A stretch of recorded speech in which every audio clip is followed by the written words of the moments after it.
So we're talking a little bit about a new project being funded with the ARPA funds from Smith County. But first, let's talk about the problem here in Smith County when it comes to stray animals and everything like that. Like, how big of a problem is it? It is massive, and it's gotten worse through COVID. I keep saying it's the worst it's ever been, and it keeps getting worse and worse. We have a mentality issue here that animals are personal property, which is a true statement, but I can do whatever I want with my animals. And they're dumped and abandoned. And then we have a lot of citizens who try to help because they don't want the animal to starve or die, but it's not their animals and they can't afford it. So we're at an all-time high of abandoned and abused animals. Yeah, and so this specifically kind of fights that neuter and spay problem that is happening currently, throughout the county, and ultimately fueling the problem more and more. So talk about a little bit about the new project and how much money is going into it, what the goal is, and what will be, going on throughout that. So, yeah, the only hope we have to control the animal population is spay and neuter. We can have as many rescues and shelters, saving all the animals, but it's not being proactive. It's not stopping. It's not reducing the population. So this grant will be a first step in controlling the pet population and reducing the amount of unwanted litters, so to speak, for dogs and cats. The project, we hope that we have a certain time frame to use it in, which is 2 years. We hope to use it much faster. This is for dogs and cats, all residents of Smith County. There's no income limitations. It's just where you live. And you've got to prove that you live here. We will spay and neuter them, give them a rabies shot, which is a state law in Texas that you must do, and microchip them. So now we're getting some animals registered, so if they get lost, they get returned. They don't have to go into the shelter or the rescues take them. So when we find an animal today, we go and run a scan to see if any animal is microchipped.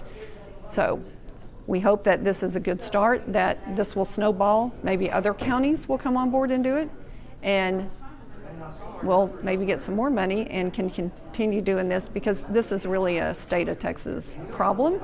We're just tackling Smith County where we live. For sure, yeah. And so, talk about, I guess, how much regularly this might cost if a person just brings their animal in to get spayed and neuter, all these things, versus kind of what you guys look at that price versus what is being offered, and then how it's free to residents. So if you go to just a normal vet, depending on what all you have done, it's nothing to pay $300 to $500. And then if there's extenuating circumstances, it can even go higher. With the rescue, we have contracted rates with vets. Our rates run from $150 to $250, depending on what we're doing. And then with this, when partnering with the No Strays Project, the vet is actually doing $75 for spay, neuter, rabies, and microchip. However, since we have the grant, the residents won't pay that. The grant will fund that. So we can do 1,300 animals with this money, and we hope that we get all 1,300.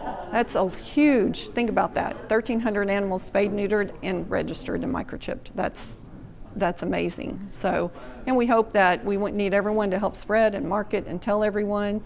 There will be a website and a phone number.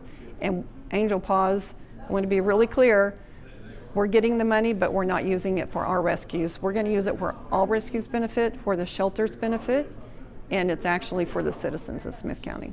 Yeah, for sure. So it's a big, price difference from what they might be able to do on their own versus you guys and what you're getting, but then ultimately just $0 for the residents here. Correct. So where do people go if they're interested in this service? When does it start? Talk about that.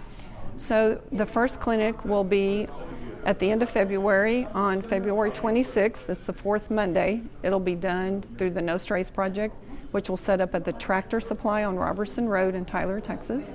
We will do it every month. We will have some allowances to, if we get too many animals they can't do, or there's extenuating circumstances and you can't wait till the next month. There actually will be a website, the nostraysproject.org, that has the info and there is a phone number. It's a first come, first serve, but we also want to try to see how many get signed up so we kind of know what we're looking at.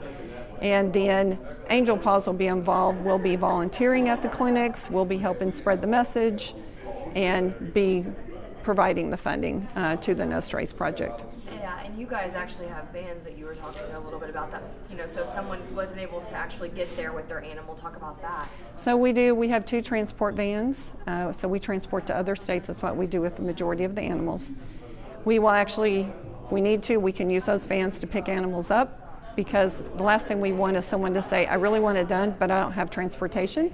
So we will coordinate. We ask everyone to be patient. We will get better at this, since this will be the first clinic just happening, and it's soon and quick.